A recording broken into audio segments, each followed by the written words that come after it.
देखिए, जैसा कि आप जानते हैं कि हमारे यहाँ एग्ज़ाम जो होता है बीएड के लिए, सबसे पहले तो एक टीचिंग ट्रेनिंग प्रोग्राम होता है जिसके तहत आप इनरोल हो और वो पूरा कंप्लीट किए, है ना। तो उसके तहत आप बीएड कर सकते हैं, डीएलएड कर सकते हैं, बीटीसी कर सकते हैं, है ना। इसी को कहते हैं क्या, टीचर ट्रेनिंग प्रोग्राम। ठीक है, ये आपके पास अनिवार्य अर्हता है, ये योग्यता होनी चाहिए आपके पास, तभी आप टेट में बैठेंगे, है ना, या यूं कहें सीटेट में बैठेंगे। ठीक है, जब आप टेट एंड सीटेट क्वालिफाइड होंगे, है ना, क्वालिफाइड मतलब क्वालिफाई करना ही जरूरी है, कोई जरूरी नहीं कि आप टॉप कर जाएं। जितना उनकी मार्किंग की जाती है परसेंटेज के अकॉर्डिंग, उतना आपको लाना अनिवार्य है। अगर आप उतना पाए हैं और क्वालिफाइड है, टेट आप क्वालिफाइड है, सीटेट क्वालिफाइड है, तो आपके पास टीचर बनने की अपॉर्चुनिटी बन जाती है। क्या क्या, उसके लिए आपको एग्जाम क्वालिफाई करना पड़ेगा, कौन सा, यूपी के तहत आपको यूपी टेट और सुपर टेट देना होता है, ये आपको पता है। ठीक है, अब देखिए, अगर हम यहां बात कर रहे हैं टेट और सीटेट की, क्वालिफाइड जब हैं तभी जाकर के हम यूपी टेट सुपर टेट की बात करेंगे, है ना। इसके पहले थोड़ा सा क्राइटेरिया जान लेते हैं कि आखिर क्या क्या एलिजिबिलिटी होनी चाहिए हमारे लिए।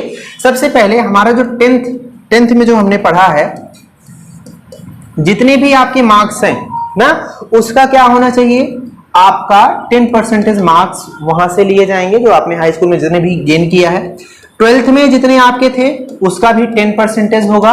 ठीक है, उसके बाद आपने ग्रेजुएशन में जो भी बीए बीएससी कर रखा है, ठीक है, यहां से आपका 10% मार्क लिया जाएगा। और उसके बाद जो टीचर ट्रेनिंग प्रोग्राम है, बीएड बीटीसी जो भी आपने कर रखा है, जितने मार्क्स आपके बने हैं आफ्टर क्वालिफाइंग दिस वन, है ना, टेट या सीटेट आप क्वालिफाइड है, तब उसके बाद आपका बीएड का भी 10% लिया जाएगा। इसका मतलब ये हो गया, जैसे हम एग्जांपल के तौर पे माने कि 75 मार्क्स जो है 75% मार्क्स आपके हाई स्कूल में बने हैं, और 12th में मान लिया हमने कि आपके 90% मार्क्स बने हैं। ठीक है, और ग्रेजुएशन में हमने मान लिया कि 70% मार्क्स बने हैं, और बीएड में ले दे करके आपको 65% मार्क्स बन गए हैं। अब इनका आप 10% कैलकुलेट करेंगे, मतलब ये इतना आपका सिक्योर हो चुका है ना, क्योंकि अब इसमें फेरबदल आप नहीं कर सकते हैं। क्यों, क्योंकि 40 में से आपको कितने मिले, 7.5 मार्क्स यहां से मिलेंगे। जब आप इसको 75 का 10% निकालेंगे तो 7.5 हो जाएगा। 90 का 10% निकालेंगे तो आपको 9 हो जाएगा। यहां पे इसका 10% 7 हो जाएगा, इसका 10% 6.5 हो जाएगा। तो टोटल 40 में से जितने मार्क्स बने, कितने बने आपके, 7.5, 8, 6, 14, 14, 9, 23, 23, 7, 30, मतलब आपके 30 नंबर बन गए हैं आउट ऑफ 40 में। इसे आप फेरबदल नहीं कर सकते हैं। जो कुछ भी करना है आपका सुपर टेट में ही आप कर सकते हैं। क्यों, क्योंकि जब आपके यहां से मार्क्स ले लिए जाएंगे तो जो आपका एक्चुअल पेपर होता है सुपर टेट का, जब ये क्वालिफाइड होते हैं आप टेट सीटेट, तो वो होता है आपका,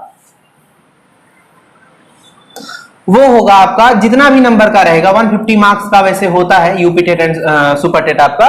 इसमें जितना भी आपने गेन किया, पहली बात तो अगर आप जनरल कैटेगरी से बिलोंग करते हैं, है ना, तो जनरल कैटेगरी में आपको सुपर टेट में 45% लाना अनिवार्य है। 45% अगर आपका आया है तभी आप पास माने जाएंगे।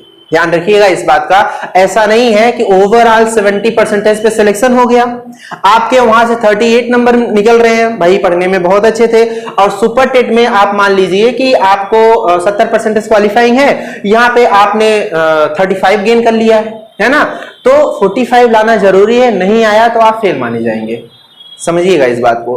और अगर आप ओबीसी हैं, एससी कैटेगरी से बिलोंग करते हैं, एसटी से हैं, तो आप 40% मार्क्स टोटल का लाएंगे और तब जाकर के क्वालिफाइंग माना जाएगा कि आप क्वालिफाइड हो गए हैं सुपर टेट। उसके बाद जो मेरिट बननी, क्योंकि आप तो जानते हैं 40-45% कोई मायने नहीं रखता आज के समय में। अगर आपको जॉब लेनी है, अप्रॉक्स 75 प्लस मान के चलिए, 75% से ज्यादा मार्क्स अगर आप किसी भी कंपटीशन में गेन कर रहे हैं, तभी जाकर के आप अपने आप को कंफर्म मानिए कि हाँ हमें जॉब मिलनी है और मिल जाएगी, है ना। तो इसका मतलब ये हो गया कि अगर हम इसका 40% निकाले तो कितना होगा, 60 मार्क्स। तो आउट ऑफ 150 में 60 मार्क्स होगा ओबीसी एससी एसटी के लिए, है ना। और इसका 65% मार्क निकालेंगे जनरल वालों के लिए, तो कितना हो जाएगा, 67.5 मार्क्स। इतना नंबर लाना अनिवार्य है आउट ऑफ 150 में। 150 नंबर में से आपके 60 number OBC SC ST category से हैं तो होने चाहिए, जनरल कैटेगरी से हैं तो 67.5 मार्क्स इतना होना ही चाहिए। जबकि आपने मेरिट देख रखा है अभी 109 115 ऐसे जा रही है ना आउट ऑफ 150 में, तो ये मार्क्स कोई मायने नहीं रखते। खैर अब देखिए सुपर टेट अगर हम बात कर रहे हैं सुपर टेट में, तो इसमें क्या है और यूपी टेट में क्या डिफरेंसेस है, यूपी टेट और सुपर टेट में क्या डिफरेंस है।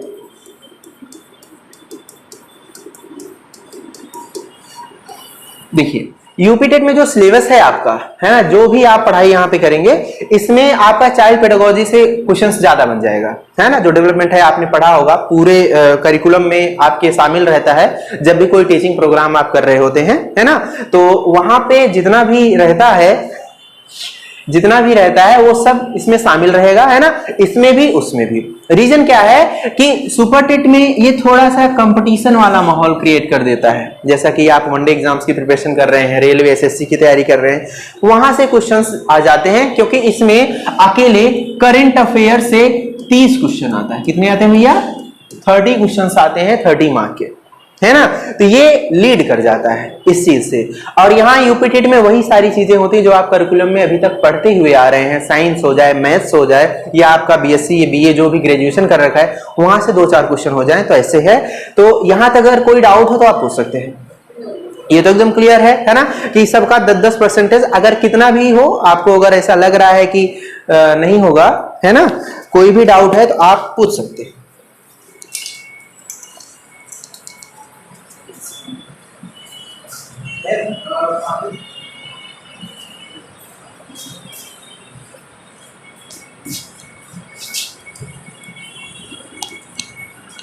ठीक है, अब चलिए हम लोग डिटेल देखते हैं अपना super TET and UP TET का सिलेबस देख लेते हैं क्या क्या आता है। ठीक है, और उसी से रिलेटेड जितने भी क्वेश्चंस होंगे आपको कराए जाएंगे यहाँ पे कोर्स में, जो भी बताया जाएगा। हाँ, यहाँ तक अभी कोई डाउट नहीं, इतना सब क्लियर है ना। चलिए ठीक है, अच्छी बात है। और आइए फिर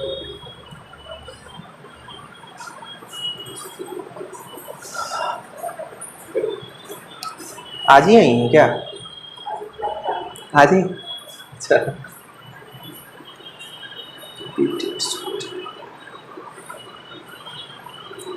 देखिए सबसे पहले हम लोग सुपर टेट का सिलेबस देखने चल रहे हैं। यहाँ पे कोई भी प्रॉब्लम हो तो आप पूछ लीजिएगा।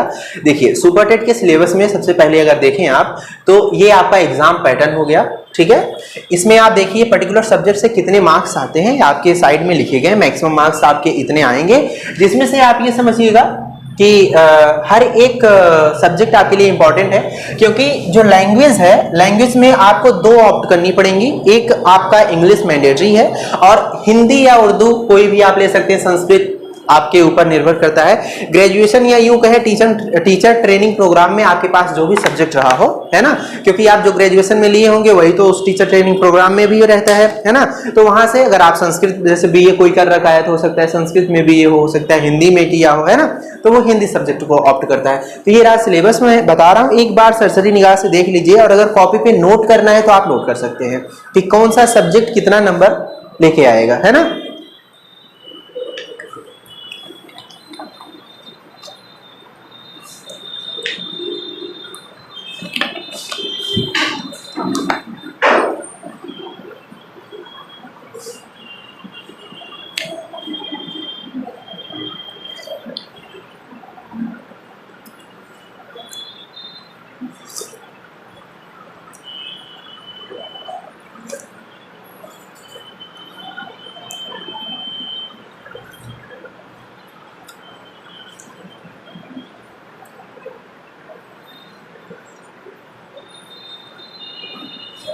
क्योंकि हमें पढ़ना क्या है यही नहीं पता रहेगा तो हम पढ़ेंगे क्या, है ना। सिलेबस हमें जानना बहुत ज्यादा जरूरी है कि क्या क्या आएगा। ना तो हमें सिलेबस के बाहर पढ़ना है, और ना सिलेबस में जो टॉपिक्स हैं उन्हें छोड़ के आगे बढ़ना है।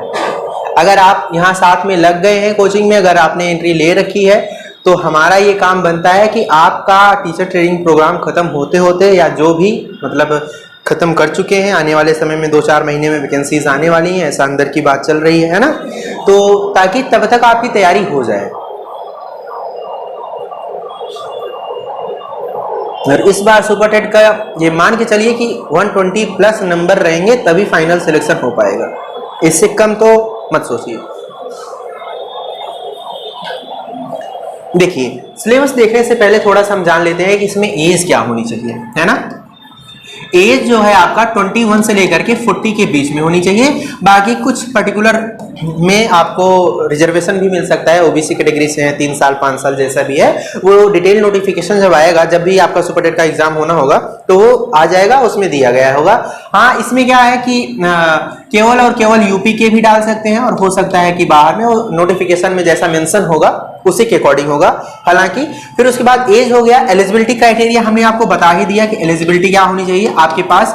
सबसे पहले तो ग्रेजुएशन डिग्री होनी चाहिए, और ग्रेजुएशन नहीं होगा तो टीचर ट्रेनिंग प्रोग्राम आप कैसे किए होंगे, है ना, या फिर आप जो बता रहे हैं डीएलएड बीएलएड जो भी करना है ना, साथ में बैचलर डिग्री के साथ साथ आप टीचर ट्रेनिंग प्रोग्राम में भी एनरोल हुए हैं तो वो एलिजिबिलिटी होनी चाहिए। और फिर उसके बाद टेट या सीटेट क्वालिफाइड होना चाहिए आपको। जब तक ये क्वालिफाइड नहीं होंगे तब तक आप सुपर टेट नहीं देने को मिलेगा आपको, है ना। चलिए आते हैं सब्जेक्ट के ऊपर कि यहाँ पे क्या क्या आएगा। सबसे पहले देखिए जो सुपर टेट की बात कर रहे हैं तो हिंदी अकेले 20 नंबर की आएगी, क्योंकि आपको पता है कि उत्तर प्रदेश आपका हिंदी पट्टी वाला राज्य है, यहाँ जो लैंग्वेज है वो हिंदी है ना, इसलिए यहाँ इसके एग्जाम पैटर्न में 20 क्वेश्चन तो इंग्लिश का आना, सॉरी हिंदी का आना तय है ना। और इंग्लिश से आपको 10 नंबर, और संस्कृत या उर्दू जो भी आपने ले रखा है ना, हालांकि मैक्सिमम लोग संस्कृत ही ऑप्ट करते हैं, तो 10 क्वेश्चन यहां से आना जरूरी है, आएगा ही आएगा। तो 40 नंबर ये बन जाते हैं आपके मैक्सिमम मार्क्स 40 में, मतलब कि आउट ऑफ 150 में 40 नंबर अकेले ये जो आपका लैंग्वेज वाला पार्ट कर रहा है। बहुत बड़ी बात होती है कि आप अगर इसमें क्या होता है, केवल और केवल स्टडी लर्न करना होता है, आपने याद कर रखा है चीजें, आपको ग्रामर अच्छे से तैयार है तो आप कर सकते हैं। और इंग्लिश तो बहुत ही सिंपल वे में आएगी, क्योंकि आपने हाई स्कूल के लेवल की जो भी इंग्लिश पढ़ी होगी उससे भी लेवल कम ही रहता है। अगर आपने पीवाईक्यू देखा होगा, प्रीवियस ईयर के क्वेश्चन पेपर को देखा होगा, तो आपको पता होगा कि इंग्लिश का लेवल उतना अच्छा नहीं रहता है ना, उसमें आप 10 पा सकते हैं। संस्कृत में हो सकता है 10 में 7-8 तक आप पहुंच जाएं।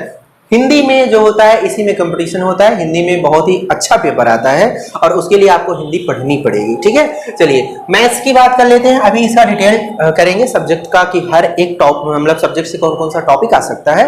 तो अकेले मैथ्स में आपको देखने को मिलेगा 20 नंबर, तो ये भी हमारे लिए इंपॉर्टेंट बन जाता है। और साइंस में 10, ये जो साइंस में आप देख रहे हैं ये 6 से लेके 8 तक की जो यूपी का जो सिलेबस है आप देखेंगे, जो बच्चे पढ़ रहे हैं वहीं से क्वेश्चन पूछेगा साइंस से, उससे बाहर का नहीं रहेगा, ठीक है।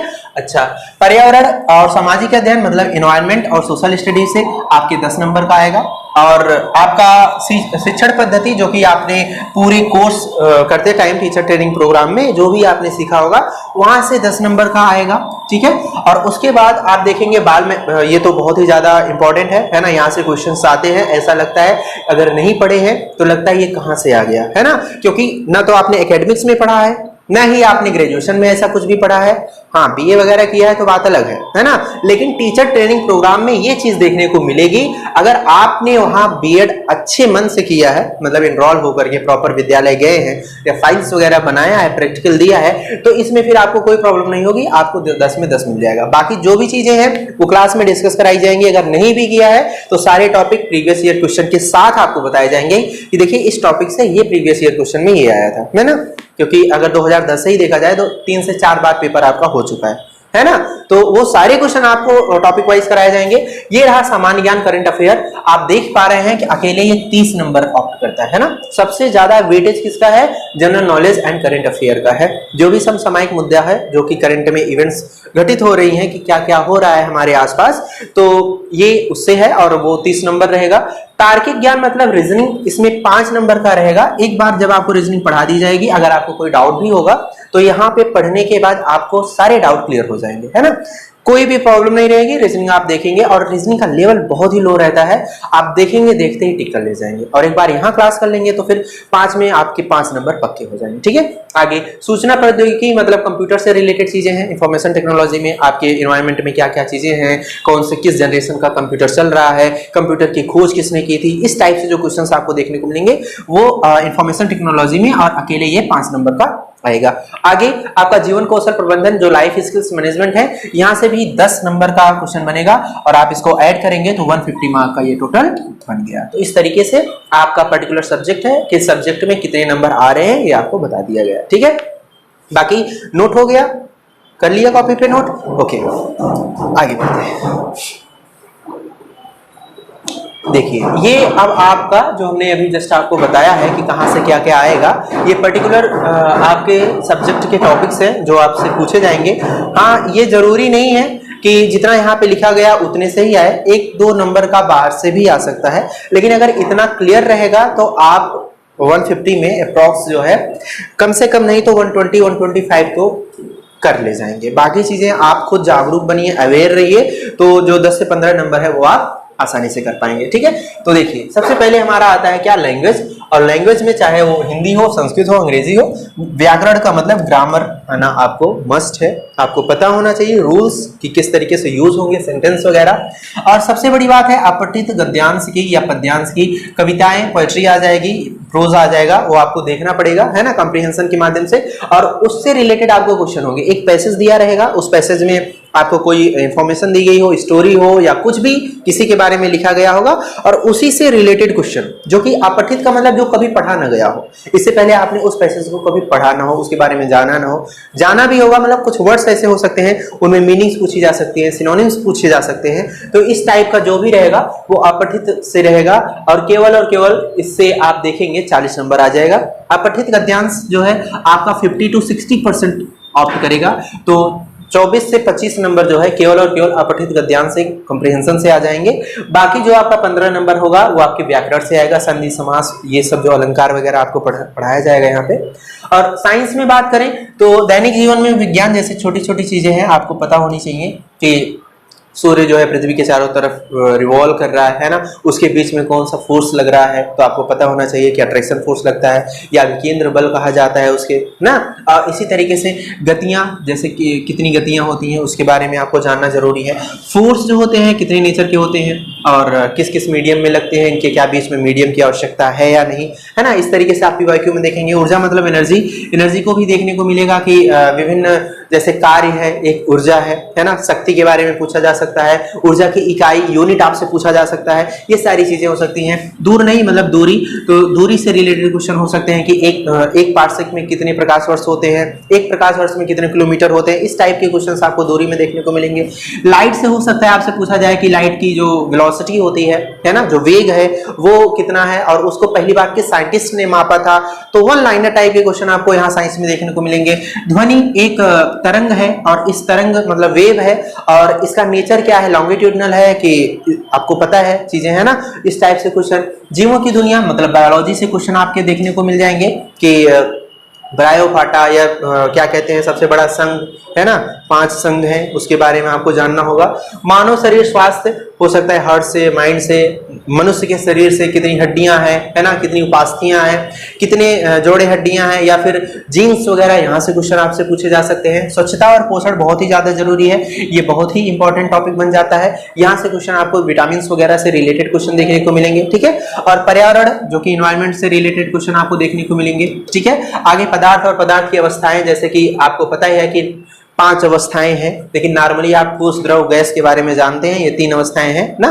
जैसे बर्फ है, बर्फ ठोस हो गया, लिक्विड के फॉर्म में आपका पानी हो गया, और जो वेपर है, जो वाष्प है, वो आपका गैसियस स्टेट हो गया, तो वो स्टेट ऑफ मैटर है ना। तो ये सारी चीजें हो गई। अब मैथ्स में बात करें तो अंकीय क्षमता में देखो वो सारी चीजें आएंगी, जोड़, घटाव, गुणा, भाग, करली ब्रैकेट वगैरह, ये सब ब्रैकेट्स वगैरह जो बॉडमॉस रूल वगैरह पढ़ा है आपने, स्क्वायर रूट निकालना, फिर क्यूब रूट निकालना, किसी का क्यूब करना, किसी की स्क्वायर को एडिशन करना, इस टाइप से जो क्वेश्चन होंगे वो सब के सब अंकीय क्षमता में आएंगे।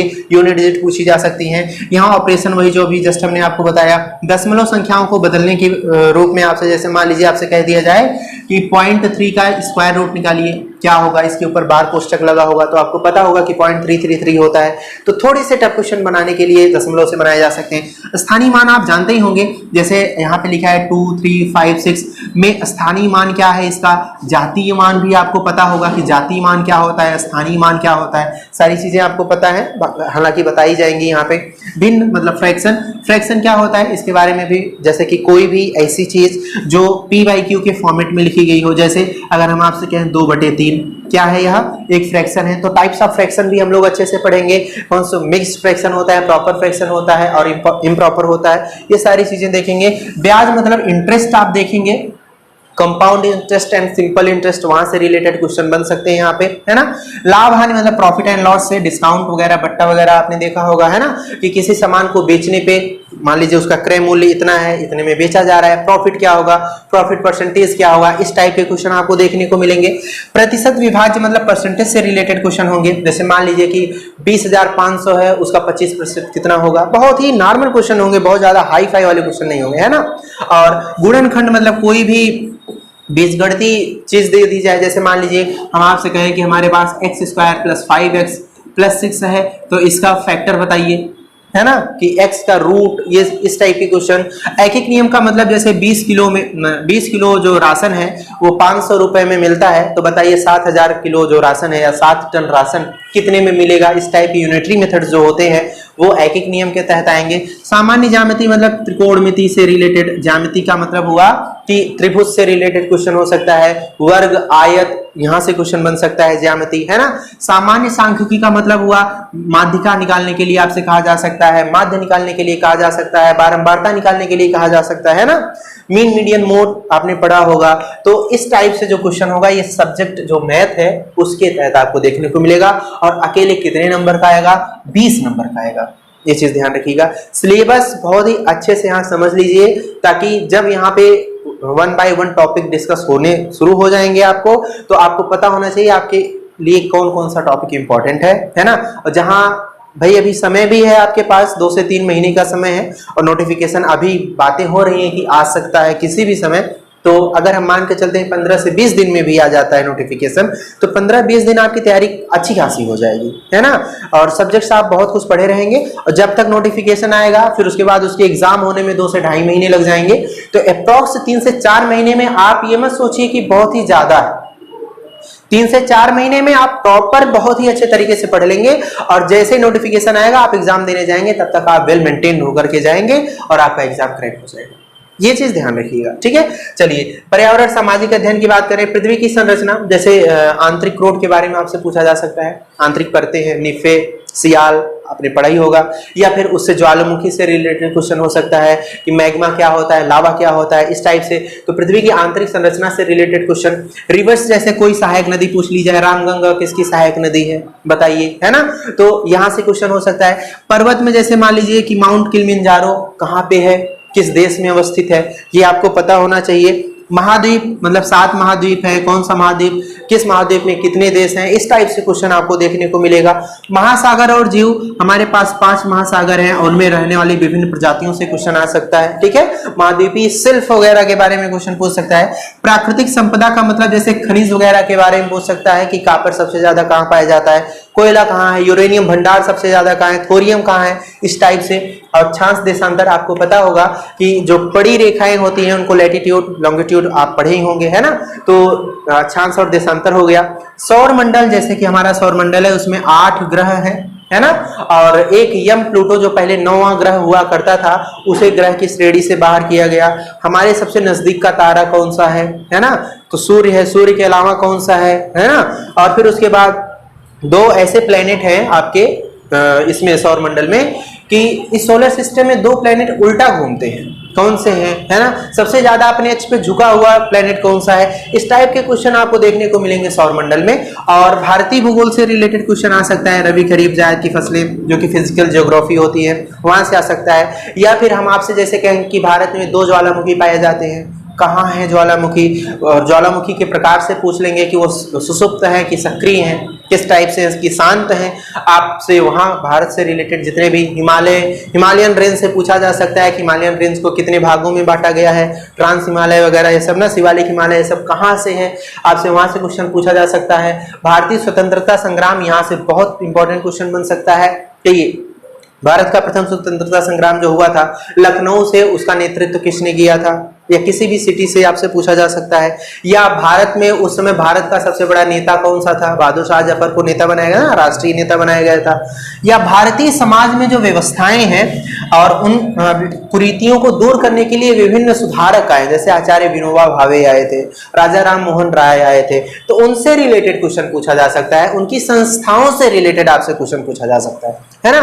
और भारतीय संविधान जो कि पॉलिटी है, आपसे पूछा जा सकता है कि जो 6 से 14 वर्ष के एक बच्चों को दिया जाए, मान लीजिए कि शिक्षा देने का प्रावधान है, वह किस आर्टिकल के तहत आता है, ये आपसे पूछा जा सकता है।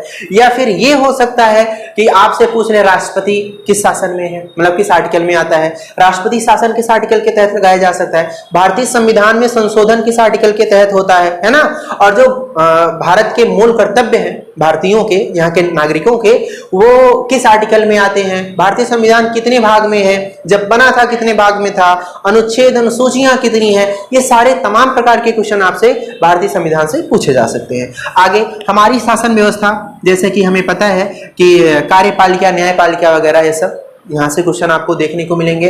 यातायात सड़क सुरक्षा से क्वेश्चन पूछने को देखने को मिलता है, ये 1-2 क्वेश्चन यहाँ से आते हैं। कोई साइन बना के दे देगा, बताइए ये किसके लिए है ना। जैसे कहीं जा रहे हैं, ऐसे बोर्ड लगा हुआ है और यहाँ एक आदमी खड़ा है ऐसे करके, और यहाँ बैग टांगा हुआ है ना, तो कुछ सिंबल्स दिया जा सकता है। या फिर आपसे कहा जाए कि चौराहा है, आपको सीधे जाना है ना, और उस चौराहे पे आप कैसे जाएंगे, राइट से होके जाएंगे कि लेफ्ट से होके जाएंगे, या घूम करके जाएंगे। जैसे मान लीजिए आप इधर से आ रहे हैं, आपको राइट जाना है, तो कुछ लोग डायरेक्टली घूम सकते हैं। जो रूल्स एंड रेगुलेशन है उसको फॉलो करते हुए आपको घूम कैसे जाना होगा, इस टाइप से क्वेश्चन आपको देखने को मिलेंगे। भारतीय अर्थव्यवस्था, इकोनॉमी से रिलेटेड क्वेश्चन, इन्फ्लेशन कब हो रहा है, कब क्या है ना, जीडीपी से रिलेटेड क्वेश्चन, जीएनपी, एनएनपी, दुनिया भर के क्वेश्चन आपसे यहाँ पे मिलेंगे। उनसे चुनौतियां, जैसे जीडीपी अभी लॉकडाउन में हमारी बहुत ही माइनस में चली गई थी, है ना, हमारा जो ग्रोथ रेट था वो कम हो गया था, वहां से क्वेश्चन। या भारत की अर्थव्यवस्था जो है आने वाले समय 2022-23 में किस रेट से बढ़ेगी, 10 से 12%। विभिन्न संस्थाएं हैं जो इसको जारी करती हैं अनुमान लगा करके, उनसे क्वेश्चन। हमारी सांस्कृतिक विरासत, जैसे मान लीजिए आपसे पूछा जाए सांची का स्तूप जो है कहाँ पे है, किस शासक ने बनवाया था, किस धर्म से रिलेटेड है ना। हम्पी जो आपने सुना होगा वो कब, किस समय से किस समय तक था, तो ये सारे क्वेश्चन आपके सांस्कृतिक विरासत से हो सकते हैं। ताजमहल से, जो कि ये भी बहुत ही मुद्दा चल रहा है कि उसे तेजो हिमालय कहा जाए, है ना, तो इस टाइप से क्वेश्चन आपके सांस्कृतिक विरासत, जो आपके महल वगैरह, खंडहर वगैरह जो भी है उनसे। पर्यावरण से क्वेश्चन बहुत पूछे जाते हैं, ये आप ध्यान रखिएगा। एनवायरनमेंट से क्वेश्चन आते हैं, 3 से 4 क्वेश्चन आएंगे आपके। और प्राकृतिक आपदा और प्रबंधन, जैसे विभिन्न देखे होंगे कि तूफान आते रहते हैं, उनके नाम हर एक कंट्री अपने अकॉर्डिंग उनको नाम देती है ना। जैसे म्यांमार दिया था, फिर उसके बाद बांग्लादेश, पाकिस्तान, है ना, तो तूफानों के नाम से क्वेश्चन आ सकते हैं। या फिर उड़ीसा में, पूरे भारत में सबसे अच्छी आपदा प्रबंधन संस्थान है, वो बहुत ही जल्दी जो है क्योर कर लेते हैं, अपने नागरिकों को बचा लेते हैं, तो इस टाइप से क्वेश्चन। या फिर आपसे पूछा जा सकता है भारतीय आपदा प्रबंधन जो है उसका मुख्य अध्यक्ष कौन होता है, उसके बारे में आपसे पूछ सकता है। तो वहां से रिलेटेड विभिन्न क्वेश्चंस पूछे जा सकते हैं और आपको वहां बताया जाएगा। ठीक है, इस क्लास में पूरा डिस्कस होगा। शिक्षण की विधियों और कौशल, आ जाइए शिक्षण कौशल में। ठीक है, एजुकेशन से रिलेटेड क्वेश्चन यहाँ भी आपको पता ही होगा जब आप टीचर ट्रेनिंग प्रोग्राम कर रहे होंगे, नहीं पता होगा तो क्लास में डिस्कस कराया जाएगा। शिक्षण अधिगम के सिद्धांत, और बहुत ही अच्छी बात है, सेकेंड ईयर में रहे होंगे, मतलब कि 3rd सेमेस्टर में रहे होंगे, तो आपको इस पे रिलेटेड प्रैक्टिकल भी करने को मिला होगा, है ना, तो वहां से क्वेश्चन आपको देखने को मिलेंगे। वर्तमान भारतीय समाज के बारे में आपसे कि प्राचीन समय में ये व्यवस्था थी, वर्तमान में ये है, तो क्या डिफरेंसेस हैं, आपको स्टेटमेंट के माध्यम से दिया जाएगा और बताएगा कौन सा स्टेटमेंट आपके हिसाब से अनुसरण कर रहा है, वो सारी चीजें आपको देखने को मिलेंगी। तो यहाँ अभी तक कोई डाउट, चीजें क्लियर हो रही है ना, कौन कौन से क्वेश्चन आएंगे। लास्ट में आपको बता भी दिया जाएगा कि 2-4 क्वेश्चन दिखा दिया जाएगा पीवाईक्यू कि इस तरीके से आता है। और उसी स्किल डेवलपमेंट में देखिए प्रारंभिक शिक्षा है ना, प्रारंभिक शिक्षा से क्वेश्चन बहुत ही आता है कि प्रारंभिक शिक्षा किसे कहते हैं, किस आयु वर्ग के लोगों के लिए या इंपॉर्टेंट है। तो 6 से 14 वर्ष के लोगों के लिए माता पिता का परम कर्तव्य हो जाता है कि वह अपने 6 से 14 वर्ष के बच्चों का कम से कम प्राइमरी एजुकेशन तो करवाए ही, है ना, तो ये प्राइमरी शिक्षा से रिलेटेड क्वेश्चन। फिर समावेशी शिक्षा, मतलब सभी को साथ में लेकर के विभिन्न पहलुओं पर ध्यान देते हुए बच्चों को उसको डेवलप करना, विकास करना। समावेशी शिक्षा हो गई, प्रारंभिक शिक्षा के नवीन प्रकार, शिक्षा नहीं मतलब शिक्षा है। फिर शैक्षणिक मूल्यांकन, जो भी मतलब कि क्वेश्चन आता है, आपने देखा होगा कि एक क्लास में दो छात्रों के बीच में लड़ाई हो गई, ठीक है। अब एक छात्र कहता है कि इसने हमारा बैग छीना है, बैग फाड़ दिया, इसलिए हमने इसको मारा है। दूसरा कहता नहीं, इसने पहले हमें मारा है। तो शिक्षक का क्या कर्तव्य है, दोनों को सजा दिया जाए, दोनों को छोड़ा जाए, या फिर इस टाइप से जो क्वेश्चन आपसे पूछा जाएगा स्टेटमेंट दे करके, और फिर आपको वहां पे आंसर करना होगा। ये हो गया। और आरंभिक पठन कौशल, यहाँ से क्वेश्चन बनेगा। शैक्षिक प्रबंधन की, आप अगर कहीं हेडमास्टर बन जाते हैं किसी स्कूल के, तो विभिन्न परिस्थितियां दी जाएंगी और उनसे निपटने के लिए आप क्या कर सकते हैं, है ना। आपका क्या मतलब कि क्रियाकलाप होगा, वहां से क्वेश्चन बन सकता है। आगे बाल मनोविज्ञान, ये पूरी क्लास आपको क्लास में डिस्कस कराई जाएगी, ठीक है। अगर आपने पढ़ा है तो ठीक, नहीं पढ़ा है तो पूरी क्लास बहुत ही अच्छे तरीके से आपको बताई जाएगी। और यहाँ से क्वेश्चन भैया बहुत इंपॉर्टेंट है, 10 नंबर का आता है। एक बार अगर आप पढ़ लेंगे तो पढ़ने के बाद आपको समझने की जरूरत नहीं होगी, तुरंत आप देखेंगे और टिक करके चले आएंगे, आंसर सही हो जाएगा। नहीं पढ़े रहेंगे तो 10 नंबर बिना मतलब का छूट जाएगा। बहुत ही इजी होता है, कॉन्सेप्चुअल होता है, आप पढ़ लेंगे तो कर ले जाएंगे, ठीक है। आगे सामान्य ज्ञान, समसामयिक घटनाएं, मतलब समसामयिक महत्वपूर्ण घटनाएं, अंतरराष्ट्रीय घटनाएं हो सकती हैं। जैसे इस समय आपको पता है रसिया और यूक्रेन में वार चल रहा है, तो आपसे पूछा जा सकता है यूएसएसआर का विघटन कब हुआ था। यूक्रेन के आसपास के जो ओशियंस हैं उनसे रिलेटेड क्वेश्चन बन सकता है। यूक्रेन की जो संपदाएं हैं, जो खनिज संपदाएं हैं, वहां पे क्या सबसे ज्यादा पाया जा रहा है, इस टाइप से क्वेश्चन। हमारे राष्ट्र में क्या क्या हो रहा है, कुछ स्टेट में नए नए सीएम बने हुए हैं, कहीं पे ट्रांसफर होकर के नए नए राज्यपाल बने हुए हैं, है ना, तो उनसे रिलेटेड क्वेश्चन आपसे पूछा जा सकता है। प्रदेश से संबंधित महत्वपूर्ण घटनाएं और स्थान पूछा जा सकता है, ठीक है। और व्यक्तित्व, जैसे मान लीजिए कि किसी का निधन हुआ हो, आपसे कह दे कि बनारस घराने से ये थी, बताइए इनका किससे संबंध है, सितार वादक थे, तबला वादक थे, है ना। इस टाइप से जो क्वेश्चंस होते हैं वो आपको पर्सनालिटी में देखे जाएंगे। रचनाएं, हो सकता है कि किसी की जल्दी से बुक लॉन्च हुई हो और उसके लेखक के बारे में आपसे पूछा जाए, या उस बुक को, जैसे एग्जाम वॉरियर है, एग्जाम वॉरियर किसकी किताब है, पता होना चाहिए, है ना। तो इस टाइप से रचनाएं जो बुक्स हैं उनसे आपको क्वेश्चन देखने को मिलेगा। अंतरराष्ट्रीय तथा राष्ट्रीय पुरस्कार, जैसे अभी अभी पुलित्जर पुरस्कार बहुत ही फेमस हुआ है, नोबेल प्राइज से क्वेश्चन बन सकता है, भारत रत्न से क्वेश्चन बन सकता है, आपका पद्मश्री, पद्म विभूषण, पद्म भूषण, यहाँ से क्वेश्चन बन सकता है। तो ये तमाम प्रकार के ज्ञानपीठ, व्यास सम्मान, वहां से क्वेश्चन बन सकता है कि व्यास सम्मान कौन सा संस्था देती है और किसको किसको मिला है, पहला कौन था, इस टाइप से क्वेश्चन। खेल कूद से, जैसे क्रिकेट में आपसे पूछा जा सकता है, फुटबॉल में पूछा जा सकता है। अभी अभी थॉमस कप जो है इंडिया ने पहली बार जीता है, थॉमस कप किस खेल से संबंधित है, ये सारी क्वेश्चंस जो है आपको देखने को मिल सकते हैं जब आपका पेपर होगा। भारतीय संस्कृति कला के बारे में आपसे पूछा जा सकता है ना। और समय के बारे में पूछा जा सकता है कि विभिन्न प्रकार की जो मान लीजिए हमने आपसे पूछा कि मधुबन कला संस्कृति जो है, जो मधुबनी आपने देखा होगा एक आर्ट होता है, वो किस क्षेत्र से संबंधित है ना, और किस टाइम पीरियड में डेवलप हुई थी। तो ये क्वेश्चन आपको देखने को यहाँ मिलेंगे। आगे तार्किक ज्ञान, मतलब ये हो गया आपका रीजनिंग।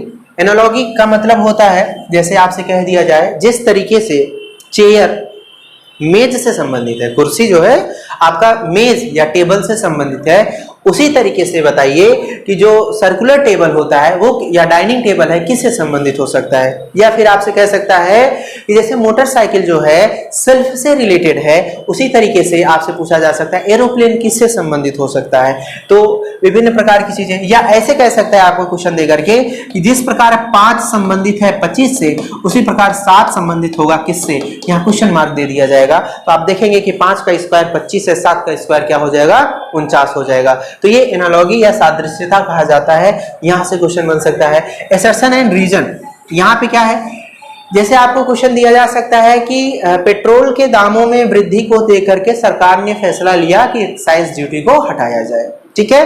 ये उन्होंने स्टेटमेंट दे दिया और उस स्टेटमेंट को अब रीजन दे रहे हैं क्योंकि जो मोटरसाइकिलें थी इनका प्रोडक्शन कम हो गया था, इसलिए सरकार के द्वारा एक्साइज ड्यूटी हटाना परम कर्तव्य बन गया था उसका। या फिर यहाँ के लोगों के द्वारा पेट्रोल महंगा होने के कारण विरोध प्रदर्शन शुरू हो गया था, इसलिए सरकार ने क्या किया है, एक्साइज ड्यूटी हटा करके 9.5 रुपए कम कर दिया पेट्रोल का दाम। तो ये सारे क्वेश्चंस आपको देखना पड़ेगा कौन सा रीजन स्ट्रांग है, कौन सा वीक है ना, ये आपको देखना पड़ेगा। और बाइनरी लॉजिक में होता है, जैसे क्वेश्चंस दिए गए रहेंगे कि आपको 2025 है, इसको बदलना है बाइनरी में, तो बाइनरी आपको पता है 1 and 0 डिजिट्स होती हैं, तो 1001 हो सकता है ना। इस टाइप से किसी को भी नंबर को बाइनरी में या बाइनरी से नंबर में बदलना आपको बाइनरी लॉजिक में आएगा। क्लासिफिकेशन का मतलब होता है आपको चेक करना पड़ेगा कि जैसे ये रिलेशन था, ऐसे आपको दिया हो सकता है कि हमारे पास ट्राइंगल है, ट्राइंगल जिस तरीके से यहाँ इससे संबंधित है, उसी तरीके से बताइए हमारे पास पेंटागन है, मतलब पंचभुज, ये किससे संबंधित हो जाएगा, तो खड़भुज से संबंधित हो जाएगा, हेक्सागन से, है ना। तो इस तरीके का क्लासिफिकेशन देखने को मिलेगा। क्लॉक्स में क्या होता है कि क्लॉक्स में आपसे कहेगा 7:25 हुए हैं, बताइए घड़ी और घंटे, मतलब घड़ी में मिनट और घंटे की सुइयों के बीच में कितने अंश का कोण है, या 9 से 10 बजे के बीच में पहला समकोण कब बनेगा। तो ये सारे क्वेश्चंस आपको क्लास में डिस्कस कराए जाएंगे क्लॉक में। और कैलेंडर में जैसे आपसे कहा जा सकता है कि 15 अगस्त 1947 को कौन सा दिन था, बताइए। या ऐसे क्वेश्चन आ सकता है कि अगर 17 अक्टूबर 2019 को बुधवार था, तो बताइए 22 अक्टूबर 2021 को कौन सा दिन होगा, है ना। इस टाइप से क्वेश्चन आपको कैलेंडर में देखने को मिलेंगे। कोडेड इनइक्वालिटीज का मतलब होता है कि आपको देखने को मिलेगा, जैसे मान लीजिए t is greater than h is equals to q is less than r equals to f, है ना। ये आपको एक स्टेटमेंट के माध्यम से दिया रहेगा और आपको पहला दिया जाएगा, इससे निष्कर्ष निकालिए कि t is greater then f, और दूसरा निष्कर्ष हो जाएगा f इक्वल्स टू q, है ना। तो आपको डिसाइड करना पड़ेगा कि कौन सा सही है कौन सा गलत है। तो ये आ जाएगा कोडेड इनइक्वालिटीज में। और फिर उसके बाद कोडिंग डिकोडिंग में आपको पता होगा कि जब हम कोडिंग एंड डिकोडिंग की बात करेंगे तो क्या हो जाएगा, जैसे मान लीजिए उन्होंने कहा भेल इज कोडेड एज, कैसे, भेल इज कोडेड एज CIFM, तो बताइए श्योर का कोड क्या होगा, श्योर को किस तरीके से कोड किया जाएगा। तो ये चीजें जो हैं आपको कोडिंग डिकोडिंग में देखने को मिलेंगी, ये भी आपको क्लास में डिस्कस कराया जाएगा।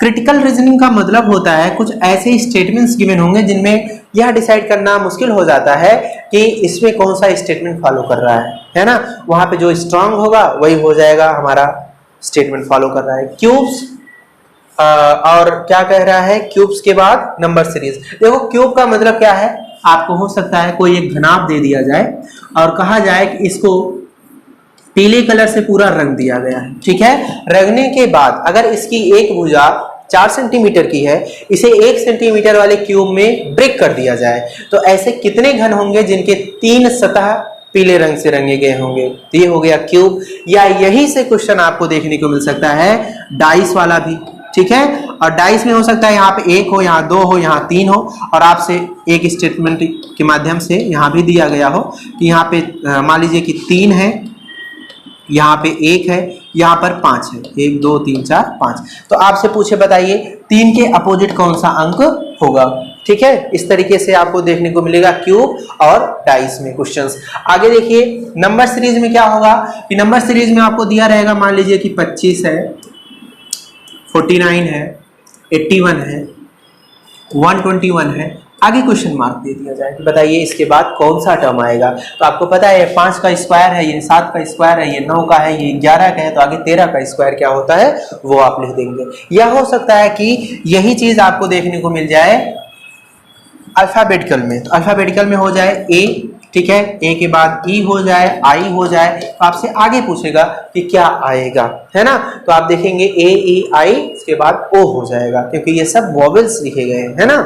और पजल में क्या होता है कि पजल में सिटिंग अरेंजमेंट होगा, या हो सकता है कि एक फ्लोर पे मान लीजिए किसी बिल्डिंग में 7 फ्लोर हैं, 7 फ्लोर में A से लेकर के G तक लोग रहते हैं, ABCDEFG रहते हैं। A 5वें तल पे रहता है, B 7वें तल पे रहता है। इसी तरीके से कुछ इंफॉर्मेशन आपको गिवन होंगी, कुछ इंफॉर्मेशन नहीं गिवन होंगी, उसको स्टेटमेंट के माध्यम से आपको कंप्लीट इंफॉर्मेशन निकालना होगा, फिर उसी से रिलेटेड आपको क्वेश्चन देने होंगे। हालांकि बहुत टफ नहीं रहेगा पजल, बैंक में बहुत टफ होती है, लेकिन आपके लेवल पे बहुत ही सिंपल होगी। अगर यहाँ क्लास में आपने सीख लिया तो पजल आप कर ले जाएंगे। ठीक है, सिंबल्स में क्या होता है कि आपको देखने को मिलेगा, ऐसे समझिए कि यहाँ पे ऐसे दिया रहेगा और यहाँ पे डॉट दिया है, एट द रेट दिया है, हैज दिया है, आगे फिर से ये बना के दिया है कि यहाँ एट द रेट हो गया, यहाँ डॉट हो गया, यहाँ हैज हो गया, ऐसे एक स्टेटमेंट और दिया हो, एट द रेट हो जाए, डॉट हो जाए, हैज हो जाए, तो आगे क्या होगा, तो इनका अरेंजमेंट हो रहा होता है। ठीक है, वो आपका किस में आ जाएगा, सिंबल्स में और नोटेशन दोनों में आ जाएगा, क्लास में डिस्कस होगा। वेन डायग्राम में क्या होता है, वेन डायग्राम बहुत ही सिंपलेस्ट है, आपको देखने को मिलेगा, कहेगा कि इस तरीके से आपको दिया रहेगा। ठीक है, और आपसे कहा जाएगा कि यहाँ पे 7 लोग हैं, यहाँ पे 2 लोग हैं, यहाँ पे 1 लोग है, यहाँ 3 है, यहाँ 5 है, यहाँ 10 है। कहा जाएगा अगर ये गोल्फ खेलने वाले लोग हैं, ये क्रिकेट खेलने वाले लोग हैं और ये मान लीजिए हॉकी खेलने वाले लोग हैं, और यहाँ से क्वेश्चन पूछा जाएगा कि तो बताइए ऐसे कितने लोग हैं जो क्रिकेट और हॉकी दोनों खेलते हैं। समझ रहे हैं आप इस बात को, तो दोनों खेलने वाले कितने लोग हैं, देखो जरा, यही तो है, ये रहे क्रिकेट खेलने वाले, ये रहे आपके हॉकी खेलने वाले, तो 3 और 1 4 लोग ऐसे हैं जो क्रिकेट और हॉकी दोनों खेलते हैं। तो इस तरीके से जो डायग्राम बन करके क्वेश्चन आता है उसे वेन डायग्राम के तहत रखते हैं। डाइस अभी हमने आपको बता ही दिया। ठीक है, क्यूब एंड डाइस। आगे आ जाइए, डाटा इंटरप्रिटेशन में क्या होता है कि आपको आयत, बार ग्राफ वगैरह के माध्यम से कुछ चीजें गिवन होंगी और उसी के माध्यम से आपसे क्वेश्चन पूछा जाएगा। रुकिए हम आपको एक दिखा देते हैं कि किस तरीके से आपका ये क्वेश्चन आएगा। अच्छा, सर ने डिलीट कर दिया क्या? कहीं कोई डाउट हो तो आप पूछते चल सकते हैं बीच बीच में। ठीक है, हालांकि हम कोशिश कर रहे हैं कि आपको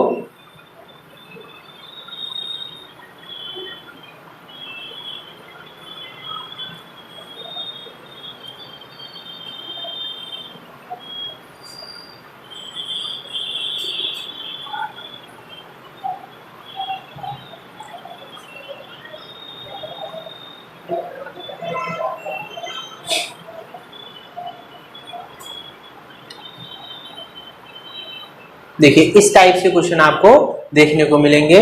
और ये तो मान लीजिए कि दूसरा वो है, कहाँ गया ग्राफ, ऐसे इस टाइप से क्वेश्चन आपको देखने को मिलते हैं।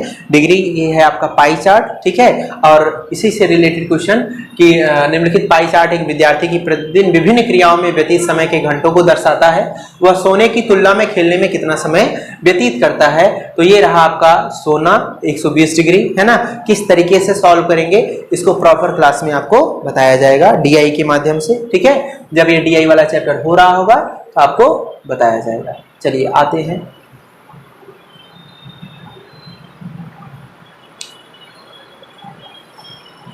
आइए आगे देखते हैं। आपका DI हो गया, फिर डायरेक्शन सेंस टेस्ट क्या होता है।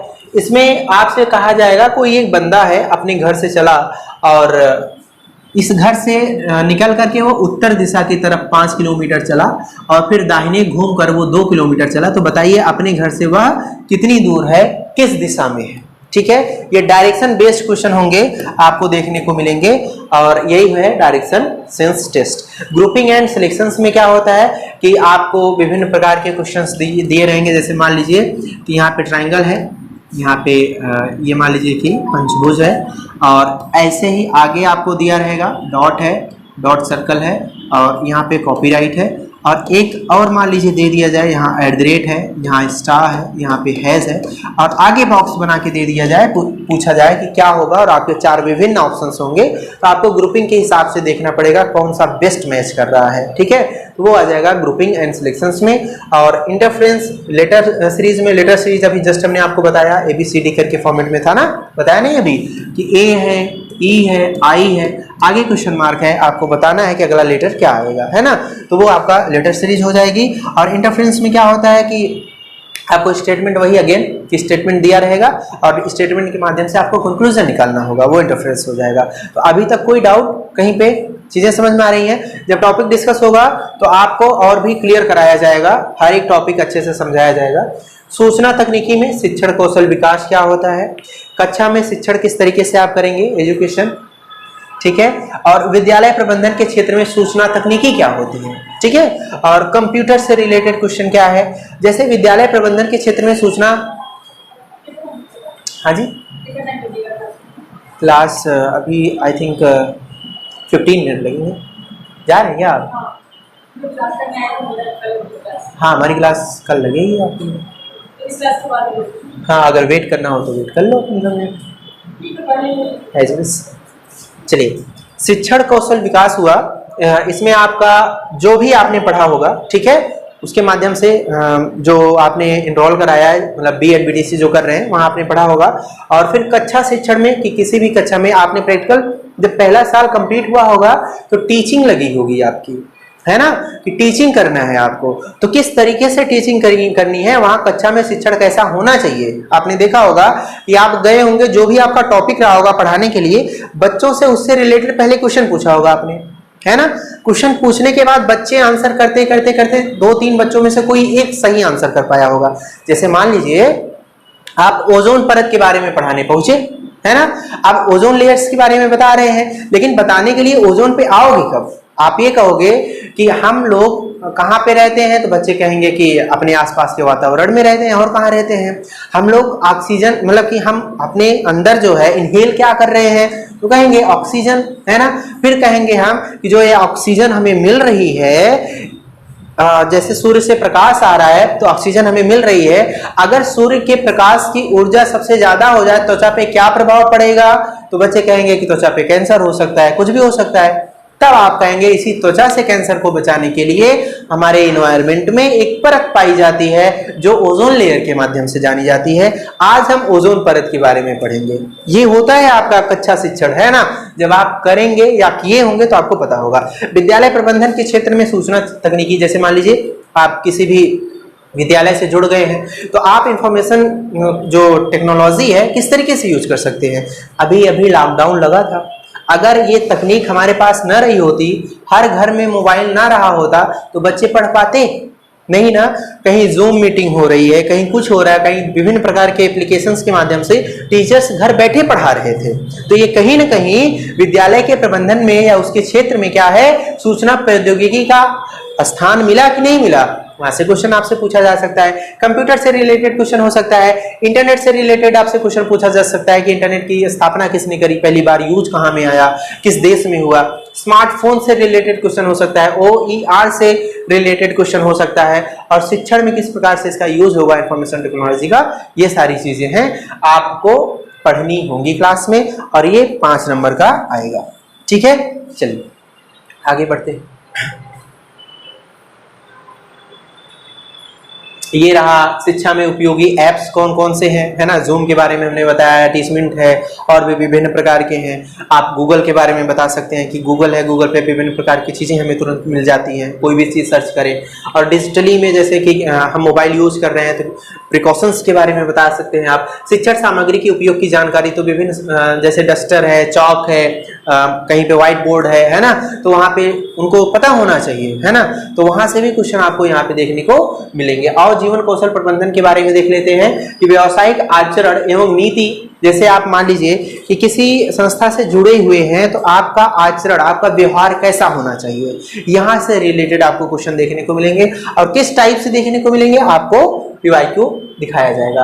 प्रेरण, शिक्षण की भूमिका, कि आप एजुकेशन कहीं पे दे रहे हैं या एजुकेशन ले रहे हैं तो उसका क्या क्या महत्व है ना, उसकी क्या भूमिका हो सकती है। नेतृत्व करता, अगर कहीं आपको लीडरशिप करनी है तो आपके पास अगर एजुकेशन नहीं है तो आप कैसे कर पाएंगे, है ना। जैसे मान लीजिए कि आप किसानों का आंदोलन हो रहा है, आप वहां पहुंच गए, अपने गांव की जनता के माध्यम से आप बताना चाहते हैं चलिए वहां पार्टिसिपेट कीजिए, हमारे किसानों के साथ अत्याचार हो रहा है। तो उसमें पूछेगा भैया हमें कौन सा अत्याचार हो रहा है, बढ़िया से खा पी रहे, हमारे घर में सब कुछ उत्पन्न हो रहा है, हमें क्या जरूरत है आंदोलन में जाने की। तो आप कहेंगे देखिए सरकार की नीतियां गड़बड़ है। जैसे कि अभी किसान बिल आया था, है ना, और लोगों ने उसका विरोध प्रदर्शन किया, और देखिए सरकार को अपनी ही नीतियों को वापस लेना पड़ा। हुआ था कि नहीं हुआ था। तो उस चीज को बताने के लिए भी तो एजुकेट होना चाहिए। तो उससे रिलेटेड आपका क्वेश्चन की मार्गदर्शक हो सकते हैं, परामर्शदाता हो सकते हैं, और संवैधानिक और मानवीय मूल्य क्या होते हैं इसके बारे में दंड और पुरस्कार व्यवस्था का प्रभावी प्रयोग। ये रहा आपका पूरा सिलेबस डिटेल, और ये रहा आपका इंग्लिश में। अगर आप स्क्रीनशॉट लेना चाहें तो ले सकते हैं। और